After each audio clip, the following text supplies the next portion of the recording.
Bien, bonjour à tous. Alors, comme vous l'avez certainement vu, le titre de mon message, c'est Discerner la volonté de Dieu. Alors, pour ce message, je vais partager sur un seul verset de la parole, c'est Romains 12 au verset 2. Donc, on va le suivre tout au long de ce message. Donc, si vous pouvez l'avoir à côté de vous, en version papier, ça serait bien. Romains 12 au verset 2. Cela nous dit: Ne vous conformez pas au siècle présent, mais soyez transformés par le renouvellement de l'intelligence, afin que vous discerniez quelle est la volonté de Dieu, ce qui est bon, agréable et parfait. Amen. Donc, pour commencer, ce verset nous dit qu'il faut discerner. Donc, discerner, ça veut dire faire la distinction entre des choses qui sont mêlées et confondues. Et en fait, donc, ce verset nous explique comment discerner la volonté de Dieu parmi d'autres. Les autres volontés, c'est la nôtre, notre volonté, la volonté des autres personnes qui nous entourent et la volonté de Satan. Donc, ce n'est pas pareil que comprendre. On ne peut pas comprendre toute la volonté de Dieu. On peut en comprendre une partie, certes, mais on ne peut pas tout comprendre. Mais donc, ce verset nous dit qu'on peut la discerner. En fait, on peut l'entrevoir, cette volonté. On peut savoir qu'elle est là. D'accord? Donc, ce verset nous dit que pour discerner la volonté de Dieu, tu dois laisser ton intelligence ou tes pensées être transformées, transfigurées, c'est-à-dire qu'elles doivent être changées. Et donc, le support de ton intelligence ou de tes pensées ne doit plus être basé sur le monde. Ne te conforme pas au monde, au siècle présent. Parce que la volonté de Dieu se trouve dans le royaume de Dieu. Tu ne la trouveras pas dans le monde. C'est pour ça qu'il te dit de ne pas te conformer au monde. Parce que si tu te conformes au monde, tu ne pourras pas être transformé et donc tu ne pourras pas discerner quelle est la volonté de Dieu. Je pourrais m'arrêter là, mais on va creuser un peu plus et on va un peu creuser quelle est cette volonté. Mais avant de commencer ça, je vais faire un petit rappel. Tout chrétien né de nouveau doit se conformer à son nouvel habitat, qui est le royaume de Dieu. Ok? Et la parole de Dieu dit que lorsque nous venons à Christ, nous changeons de royaume. Nous passons du royaume des ténèbres au royaume de la lumière. Et donc le royaume de Dieu a un fonctionnement complètement opposé au royaume des ténèbres. On parle surtout de cultures différentes. Il y a une nouvelle culture. Donc, vu que maintenant j'appartiens à Christ, je dois fonctionner comme un citoyen du royaume de Dieu avec la mentalité du royaume. Jésus a dit, vous êtes dans le monde, mais vous n'êtes pas de ce monde. En fait, vous vivez dans ce monde, mais vous vivez aussi dans le royaume de Dieu. Vous êtes là, mais vous n'êtes pas là. Vous êtes dans ce monde, mais vous n'êtes pas de ce monde. Bon, tout ça, je pense que normalement, vous devez le savoir. Ça, c'est quelque chose de basique, c'est la base de la base. Parce que, bon, en acceptant Jésus, je change de royaume. D'accord, ça, on a compris. Mais ensuite, c'est un apprentissage de cette nouvelle vie, avec de nouvelles règles, avec une nouvelle manière de fonctionner, une nouvelle manière de penser. Tu ne peux plus faire ce que tu faisais avant, maintenant que tu es dans le royaume de Dieu. D'accord? Maintenant, dans le royaume de Dieu, tu es capable, avec l'aide du Saint-Esprit, de discerner ce qui est bien ou de ce qui est mal. Donc, en acceptant Jésus, le gouvernement de Dieu vient en moi, vient en toi. Et ce gouvernement installe sa nouvelle culture. Nouvelle culture, c'est par l'intermédiaire de l'Esprit Saint, qui se base sur la parole de Dieu. D'accord?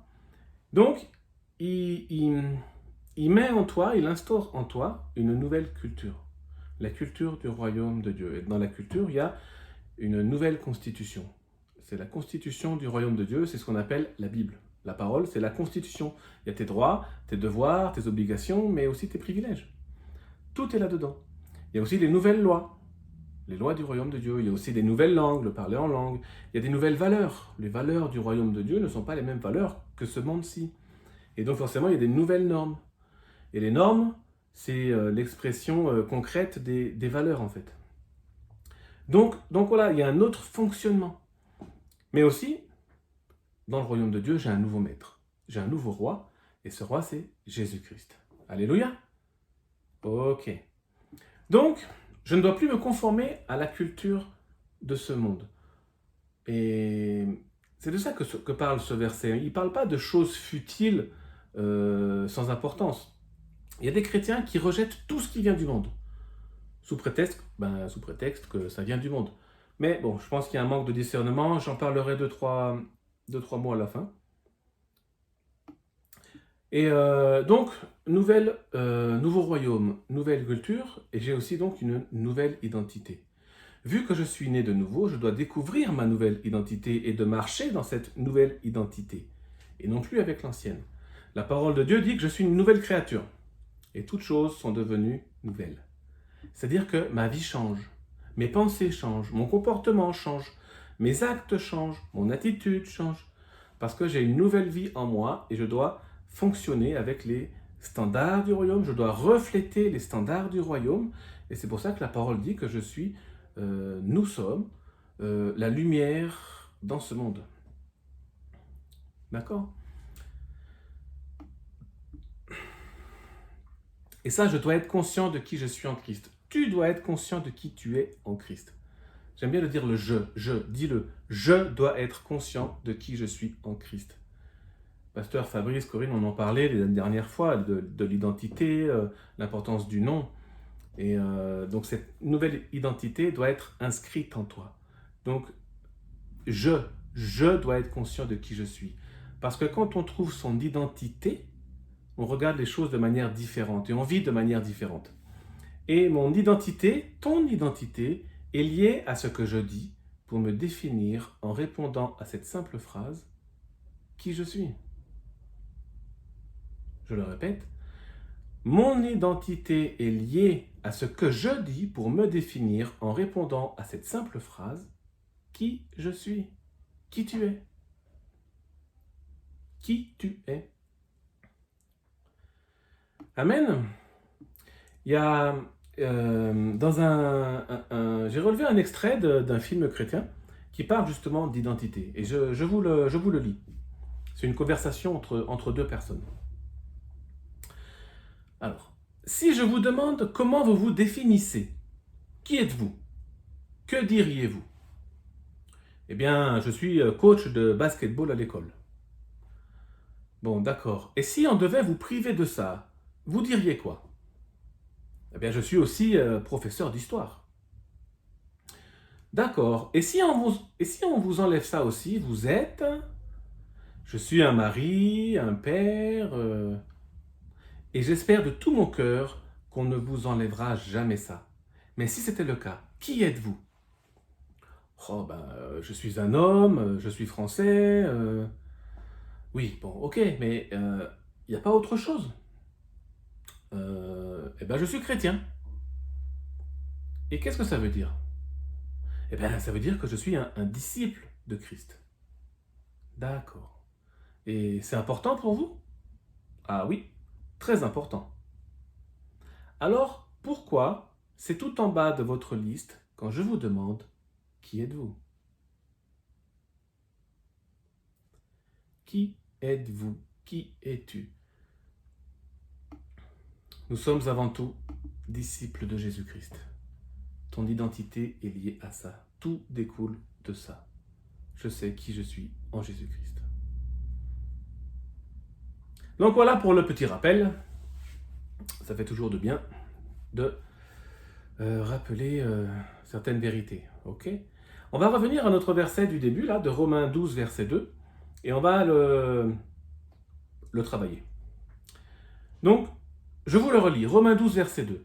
Ne vous conformez pas au siècle présent, mais soyez transformés par le renouvellement de l'intelligence, afin que vous discerniez quelle est la volonté de Dieu, ce qui est bon, agréable et parfait. Je vais vous lire le même verset avec la version Stern, c'est la version juive de la parole de Dieu, qui nous dit « Ne vous conformez pas à ce monde-ci, mais soyez transfigurés par le renouvellement de vos pensées, afin que vous discerniez quelle est la volonté de Dieu, ce qui est bon, ce qui lui plaît, ce qui est sûr de s'accomplir. » ce qui est bon, ce qui lui plaît, ce qui est sûr de s'accomplir. Amen. Donc on va prendre ce verset, on va le prendre à l'envers. On va commencer par étudier la fin de ce verset. Donc on va partager sur la volonté de Dieu. Et quand on parle de volonté, la volonté de Dieu, on associe souvent au plan de Dieu. On se pose des questions, c'est quoi la volonté de Dieu pour ma vie? C'est quoi le plan de Dieu? Dieu, s'il a un plan pour moi, c'est quoi ce plan? Et il faut que je fasse la volonté de Dieu. Et s'il m'arrive ça, et s'il m'arrive ça, ça veut dire que c'est la volonté de Dieu, etc., etc. On a beaucoup de questions qui parlent de la volonté de Dieu. Mais avant de discerner la volonté de Dieu, il faut d'abord définir ce que la parole de Dieu nous dit de la volonté de Dieu. Et ce verset, quand on le lit, on voit qu'il y a la volonté de Dieu à 3 éléments. Sa volonté, c'est ce qui est bon. Sa volonté, c'est ce qui lui plaît. Sa volonté, c'est ce qui est sûr de s'accomplir. Donc le premier élément, on va encore prendre à l'envers, c'est la volonté de Dieu qui est sûre de s'accomplir. Ou alors la volonté parfaite, selon certaines versions. On appelle cela dans la théologie la volonté décrétive. Ce sont les décrets de Dieu. Tout ce que Dieu dit, tout ce que Dieu décrète, finit par arriver. Il y a beaucoup de versets qui mentionnent ça, j'en ai relevé quelques-uns. Éphésiens 1, verset 11. En lui, nous avons été désignés comme héritiers, ayant été prédestinés suivant le plan de Dieu, qui met tout en œuvre conformément aux décisions de sa volonté. Psaume 139, verset 16. Je n'étais encore qu'une masse informe, mais tes yeux me voyaient, et sur ton livre étaient inscrits tous les jours qui m'étaient destinés, avant qu'un seul d'entre eux n'existe. Tout était écrit d'avance. Tout est écrit d'avance. Acte 4, verset 28. Ils ont accompli tout ce que ta main et ta volonté avaient décidé d'avance. Voilà. Et Marc 13, verset 32. Pour ce qui est du jour ou de l'heure, personne ne le sait, ni les anges du ciel, ni même le Fils, mais le Père seul. Donc il y a des choses que seul Dieu sait. Et ce sont des choses qui sont sûres d'arriver. Parce qu'il y a aussi la crucifixion de Jésus. C'est une chose qui était prévue. Et aussi le retour de Jésus. C'est une chose qui est prévue et qui va arriver. D'accord? C'est la volonté de Dieu qui est sûre de s'accomplir. Deuxième élément, c'est la volonté de ce qui lui plaît ou ce qui est agréable. On appelle ça la volonté préceptive. Ce sont les préceptes de Dieu, les commandements de Dieu. Donc je ne vais pas vous dire tous les commandements de Dieu, tous les versets, vous lirez la parole. Tout est écrit dedans, c'est justement la constitution avec toutes les lois, tout ce qu'il faut faire. C'est ça les préceptes de Dieu, c'est écrit là-dedans. Comme tu ne voleras pas, tu ne mentiras pas, tu ne tueras pas, tu bénis tes ennemis, sois saint comme moi je suis saint, fais des disciples, mets en pratique la parole. Donc tout ça, vous le trouverez dans la parole. Et ça, ce sont les préceptes de Dieu. Donc c'est cette expression de la volonté de Dieu est révélée donc dans sa parole, mais aussi dans notre conscience, dans notre cœur, notre esprit. Hébreux 10, verset 16 nous dit « Je mettrai mes lois dans leur cœur et je les écrirai dans leur esprit. » Amen. Donc on a la parole écrite, mais la parole écrite sur papier, mais dans nos cœurs, dans notre conscience. Et donc nous devons obéir aux lois de Dieu. Qu'elles soient donc, parce que ça lui est agréable. Et en plus, c'est pour notre bien. Vous savez, c'est un peu comme moi, quand je disais à ma fille de faire quelque chose, quand elle le faisait, j'étais content qu'elle le fasse. Ça m'était agréable parce qu'elle m'obéissait et surtout parce que c'était pour son bien. Donc, c'est la volonté de ce qui lui plaît. Ça lui est agréable quand un de ses enfants obéit à ce qu'il dit dans sa parole. Amen. Et le troisième élément de sa volonté, c'est ce qui est bon. On appelle ça la volonté spécifique, c'est pour certaines choses. C'est un peu se poser des questions du type quel travail je dois faire, avec qui je vais me marier, si Dieu a un plan merveilleux pour ma vie, c'est quoi ce plan? J'ai envie de le savoir, qu'est-ce qui va m'arriver? Donc tout un tas de questions qu'on s'est tous posées, d'accord? Et je vais vous répondre par Ecclésiaste 7, verset 14. Et ça nous dit: au jour du bonheur, jouis du bonheur. Et au jour du malheur, réfléchis. Car Dieu a fait l'un et l'autre, si bien que l'homme ne peut rien découvrir de ce qui doit lui arriver. Amen. En fait, Dieu a bien un plan spécifique pour chacun d'entre nous. Mais en fait, il n'attend pas de nous, il n'attend pas de toi que tu connaisses ce plan avant de prendre une décision. Tu comprends? En fait, c'est le domaine de la foi. C'est tout ce qu'il te demande, c'est de savoir que sa volonté, elle est bonne. Point. Après, c'est la foi. Tu avances avec la foi. Parce que ce serait terrible de savoir tout ce qui va t'arriver à l'avance. Si Dieu te dévoilait le plan qu'il a pour toi, tu verrais qu'aujourd'hui déjà tu as raté plein de trucs parce que tu es déjà loin, loin, loin du plan parfait qu'il avait pour toi. Et puis si tu sais en plus la suite, tu sais que demain tu vas avoir un accident de voiture, après-demain tu vas être licencié, et dans 10 ans, en fait, 10 ans, ah ben mince, c'est le jour où je vais mourir. Donc ça serait terrible de tout connaître à l'avance du plan de Dieu qu'il a pour chacun de nous. C'est à nous de le découvrir. D'accord? Et on doit donc discerner ce qui est bon. Ce qui est bon pour nous, et ce qui est bon pour nous est bon pour Dieu. Ou inversement. Et du coup, pour discerner ce qui est bon pour nous, nous devons avoir une intelligence, une pensée transformée. Amen. Et ça, c'est mon deuxième point. C'est le deuxième point de ce verset, c'est l'intelligence qui doit être transformée. Donc, je vais vous lire la fin de ce verset, et je vais la mettre à l'envers encore.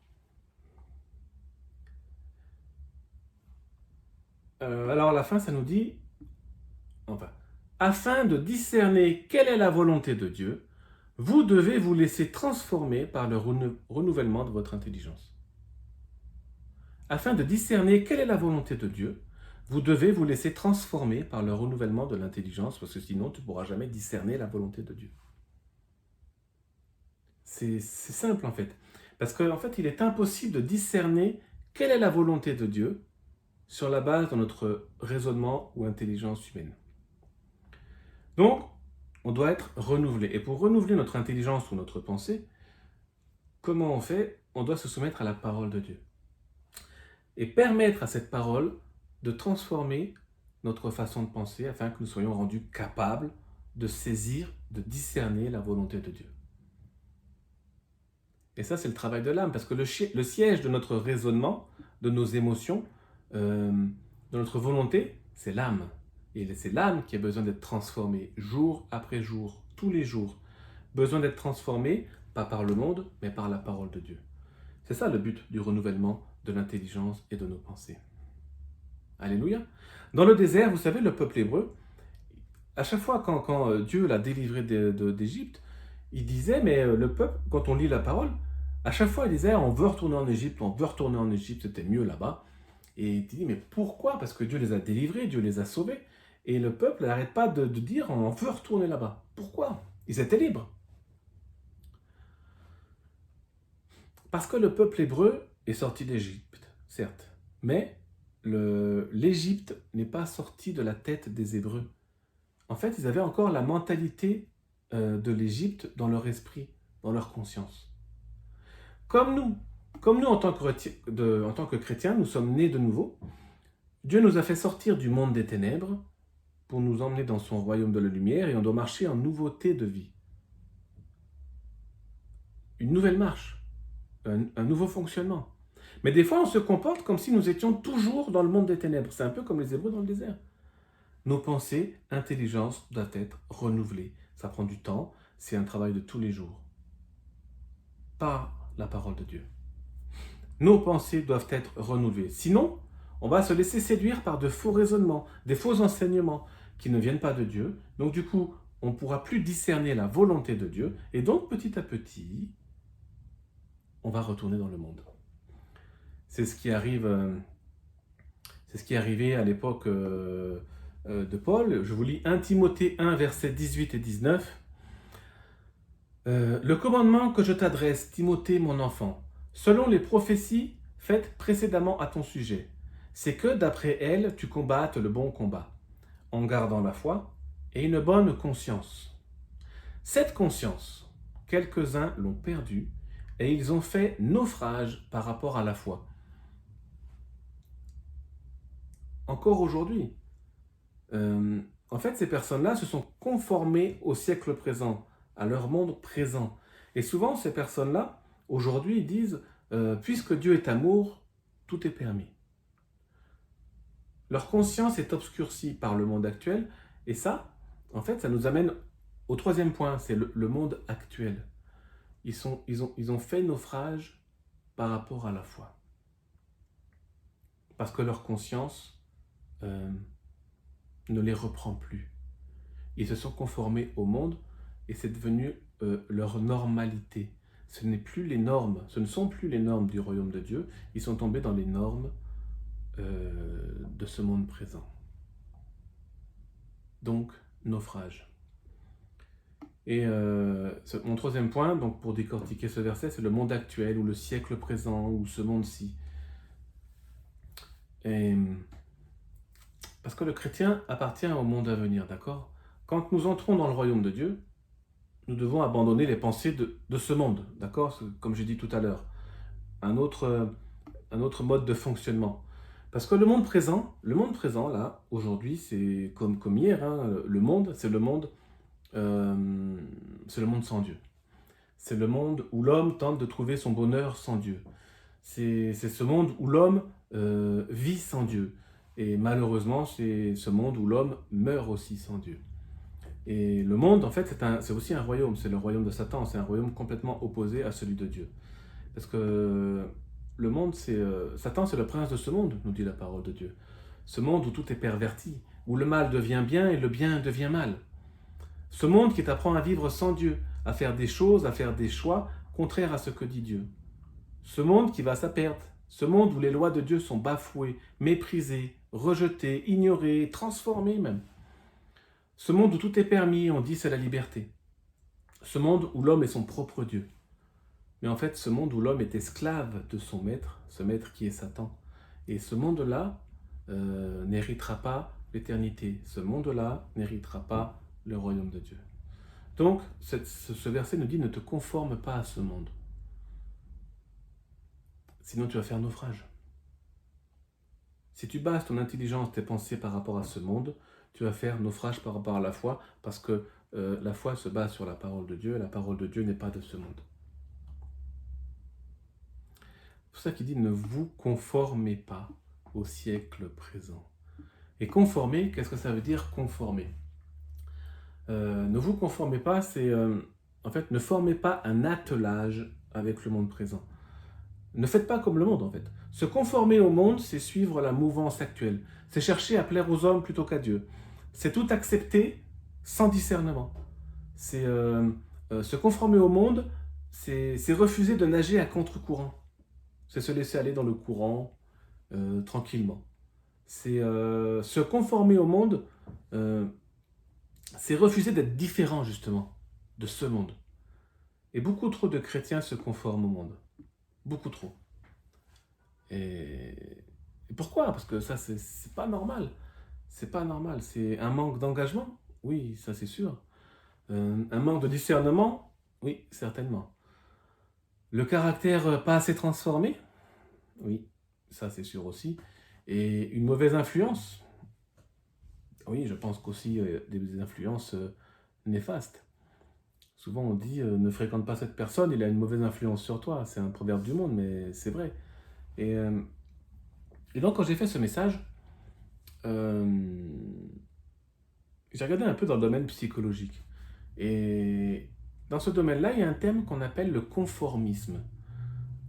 Ou alors on appelle ça l'influence majoritaire. Le conformisme, c'est accepter les manières de penser ou d'agir du plus grand nombre. En fait, c'est un processus d'influence par lequel une personne aligne ses propres perceptions, convictions et même attitudes sur celles d'un groupe de personnes. En fait, ça veut dire que pour différentes raisons, certaines personnes taisent leurs propres choix, convictions pour s'aligner sur ceux des autres. C'est assez étonnant. Nous avons organisé une expérience de caméra cachée pour voir si cette jeune femme finirait par se lever en entendant la sonnerie, simplement parce que les autres le font. Vous pensez peut-être que jamais vous ne le feriez, mais rien n'est moins sûr.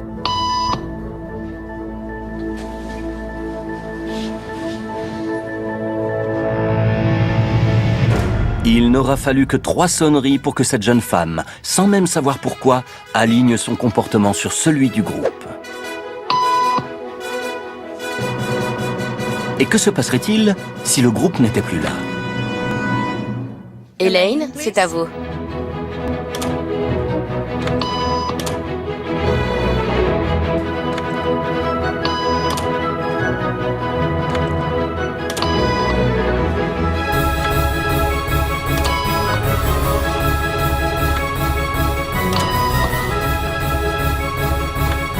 Ça y est, elle est enfin seule. Tout le monde est parti et plus personne ne la regarde, excepté nos caméras cachées. Que pensez-vous qu'elle va faire?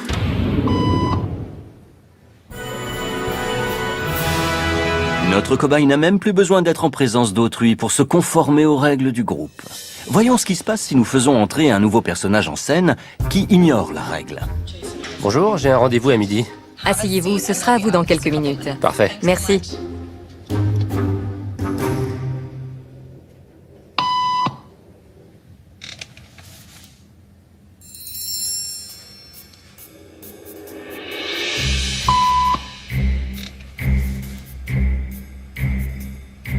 Pourquoi vous levez-vous? Tout le monde le faisait. Je croyais qu'on était obligés. Vous pensez que le petit nouveau va suivre le mouvement?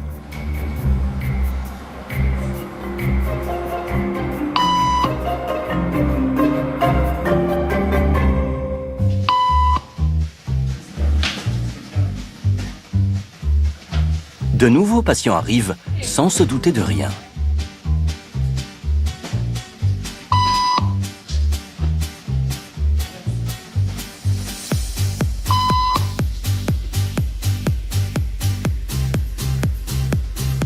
Lentement, mais sûrement.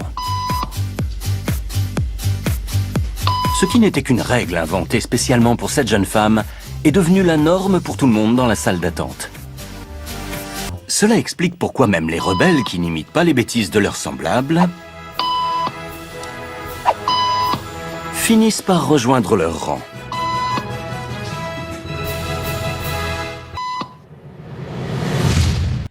Et en fait, c'est très intéressant de savoir comment fonctionne l'être humain.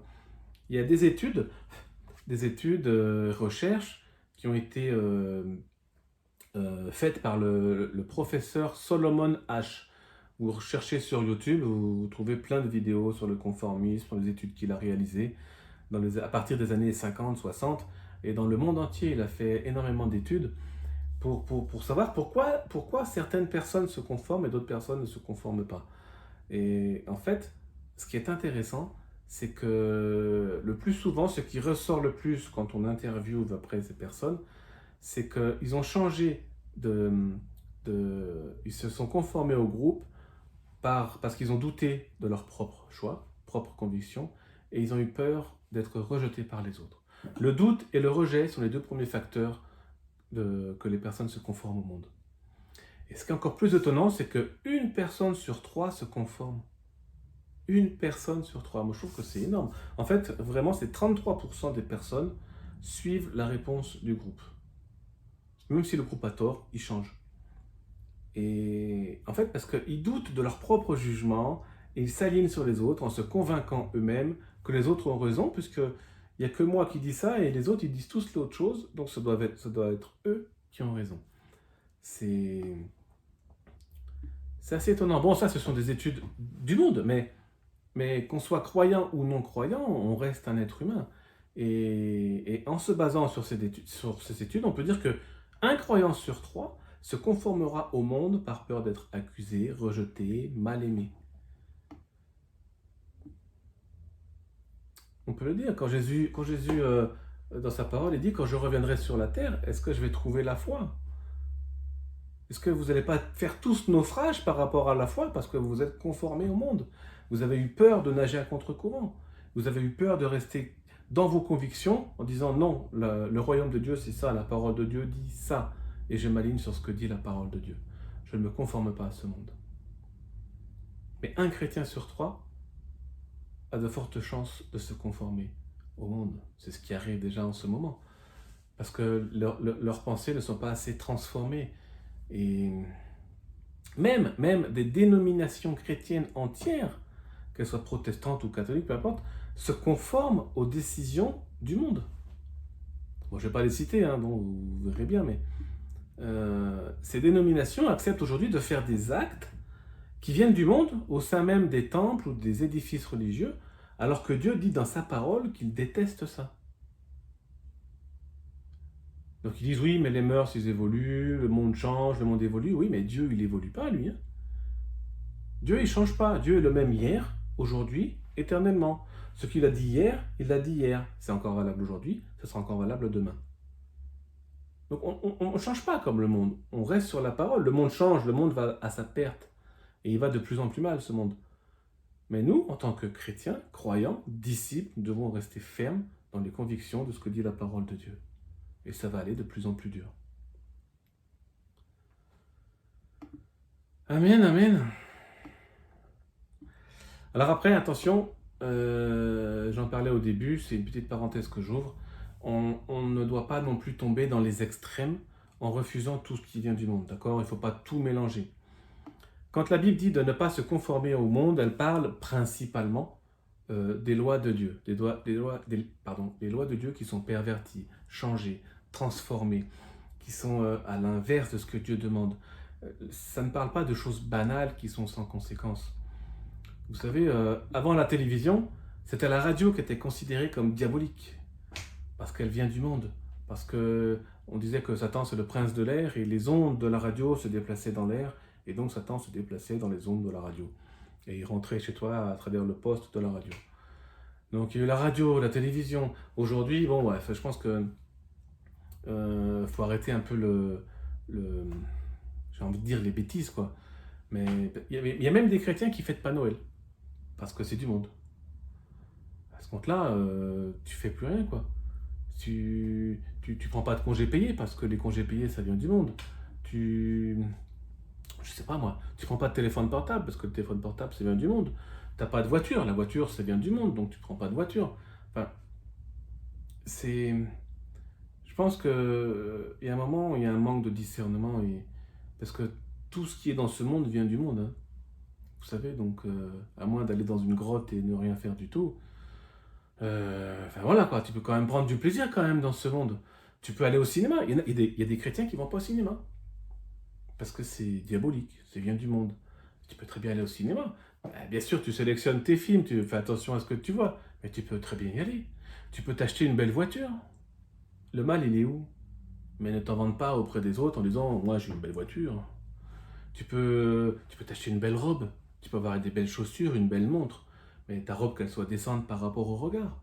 Tu peux avoir un téléphone, même si les anciens le voient comme un instrument diabolique, mais il ne faut pas en abuser non plus. Tu peux te faire un bon restaurant, mais ne te goinfre pas. Tu peux fêter les anniversaires. C'est sympa de fêter les anniversaires. Moi, je suis content quand quelqu'un me dit oui, bon anniversaire, Benoît. Je suis content. C'est pas parce que ça vient du monde qu'il ne faut pas fêter les anniversaires. Après, voilà, fais pas trop la fête, quoi. Bois pas trop. Il y a tout un... Enfin... Noël, j'ai dit tout à l'heure, tu peux fêter Noël. Bien sûr, c'est pas une fête biblique. Oui, Dieu n'a jamais dit qu'il fallait fêter la naissance de Jésus, même si c'est le 25 décembre, c'est pas vraiment la date de la naissance de Jésus. Mais tu peux fêter Noël, c'est quand même ton roi quand même. Tu peux dire à Jésus, bon anniversaire Jésus, aujourd'hui je fête ça. Bien sûr, tu fêtes Noël en mettant Jésus au centre, tu fêtes pas le Père Noël.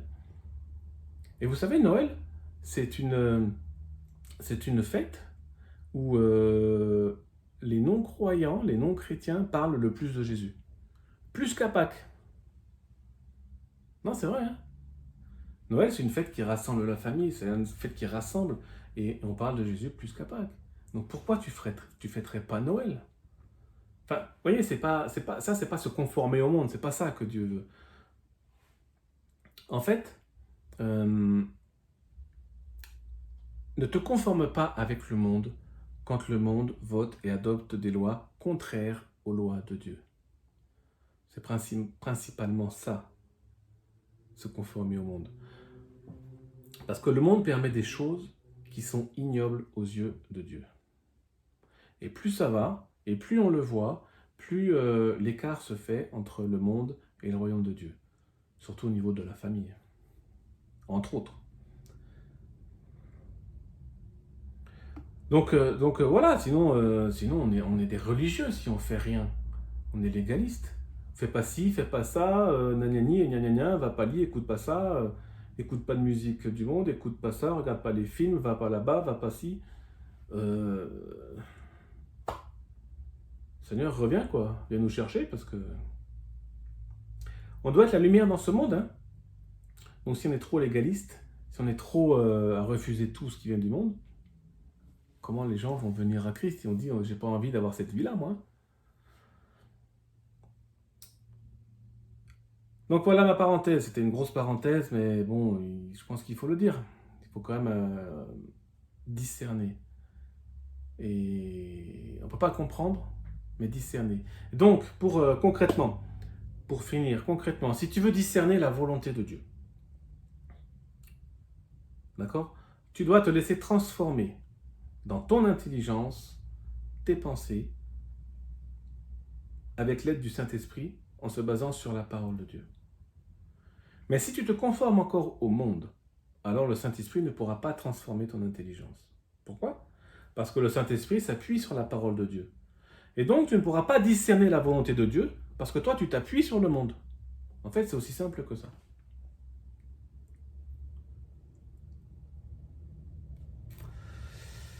Bon, c'est un petit message, une demi-heure, on ne peut vraiment pas tout dire en une demi-heure. Et on pourrait encore creuser et parler de beaucoup d'aspects de la volonté de Dieu, de se conformer au monde. Moi, c'était principalement par rapport aux lois de Dieu qui sont bafouées et que des chrétiens se conforment aux lois du monde plutôt qu'aux lois de Dieu. Voilà, c'était surtout par rapport à ça que je voulais intervenir. Et, et donc, attention de ne pas faire naufrage par rapport à la foi, parce que ta conscience ne te reprend plus et que tu trouves ça normal que de faire des choses comme ça en tant que chrétien, alors que Dieu dit l'inverse dans sa parole. Voilà. Voilà. Donc, merci Seigneur. Et pour finir, vous savez, au début, vous vous rappelez, je vous ai partagé une discussion entre deux personnes à propos d'un film chrétien. Vous savez qu'à la fin, le gars dit « Je suis disciple de Christ ». Ok ? Et ma question, donc, c'est est-ce que tu es un croyant ou est-ce que tu es un disciple? Parce que ta réponse va déterminer ce que tu es, ce que tu penses être. Un croyant, enfin tout disciple est un croyant, mais tout croyant n'est pas forcément un disciple. Et ça, c'est très important parce que j'ai entendu une fois quelqu'un qui m'a dit « Moi, je suis croyant, mais non pratiquant. » C'est une phrase, tu dis, mais c'est pas compatible. Si t'es croyant, t'es croyant. Croyant, non pratiquant. Donc je crois en Dieu, je crois en Jésus, mais je pratique pas ce que Jésus me demande de faire. Donc je fais toujours ce que le monde fait, mais je me dis croyant. Mon petit gars, là je me dis que, autant dire que t'es pas croyant du tout. Hein. T'es rien, t'es un bénévole. Tu fais ce que tu veux, où tu veux, quand tu veux. Et Jésus, quand il parle de ces personnes, il dit vous m'appelez Seigneur, Seigneur, mais vous ne faites pas ce que je vous dis de faire. Retirez-vous de moi, car moi, je ne vous connais pas. C'est chaud, hein? C'est chaud patate, là. Hein? C'est t'es croyant ou t'es disciple? Si t'es disciple, quoi. Alors, si tu es un peu endormi, on a tous des hauts et des bas. Hein. Vous savez, si tu es absent depuis un petit moment, on a un peu des flottements dans notre foi, on vit des épreuves, ça j'en suis conscient, on a traversé ça aussi. Mais réveille-toi. Toi, ne lâche pas la main de Dieu et on n'est pas là non plus pour chauffer les chaises le dimanche. On ne vient pas pour s'asseoir et écouter le message et puis dire merci Jésus et repartir, quoi. C'est quand tu es disciple, c'est au-delà, quoi. Tu viens pas. J'ai entendu aussi une fois, je viens le dimanche pour vous faire plaisir parce que ça fait un moment que je suis pas venu, donc je viens pour vous faire plaisir. Je dis mais attends, si tu viens pour moi, t'as rien compris mon gars, hein. Rien du tout, hein. Parce que Jésus cherche des disciples. D'accord? Et nous aussi, en tant que pasteur de l'Assemblée, on cherche des disciples. Et des disciples, c'est quoi? Des disciples, ce sont des personnes fiables, sur qui on peut compter.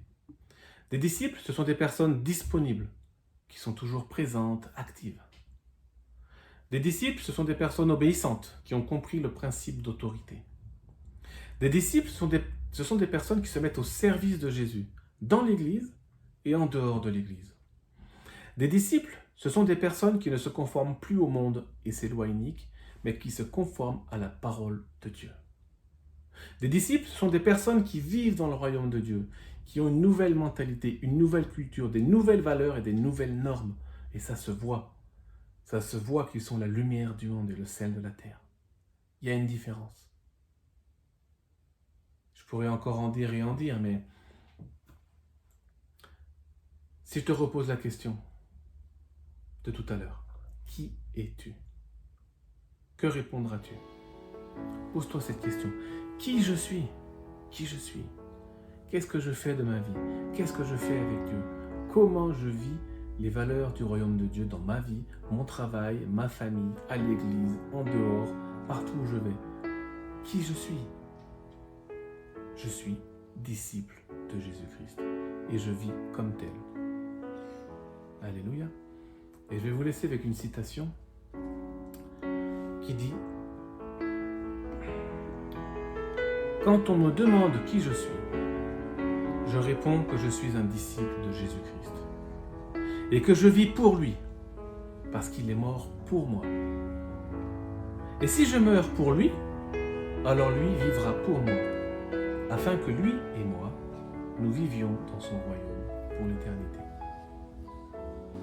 'Cause our God is an awesome God. He reigns from heaven above.